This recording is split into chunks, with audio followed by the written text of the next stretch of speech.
লক্ষ্মীপুর নিবন্ধন ছাড়াই খাদ্যদ্রব্য ট্যাং উৎপাদনের দায়ে একটি প্রতিষ্ঠানকে ১ লাখ টাকা জরিমানা করেছে ভ্রাম্যমাণ আদালত।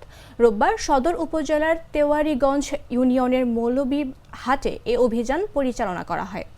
সদর উপজেলা নির্বাহী কর্মকর্তা জামশেদ আলম রানা আদালত পরিচালনা করেন।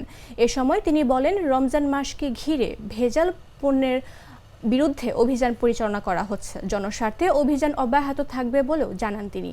অভিযানে তাহমিন অরেঞ্জ নামে ট্যাং উৎপাদন প্রতিষ্ঠানকে সিলগালা করে দেয়া হয় এবং মালিককে ১ লাখ টাকা জরিমানা করা হয়। অভিযানে কমলনগর উপজেলার স্যানিটারি ইন্সপেক্টর ও নিরাপদ খাদ্য পরিদর্শক মোহাম্মদ রিয়াজ উদ্দিন উপস্থিত ছিলেন।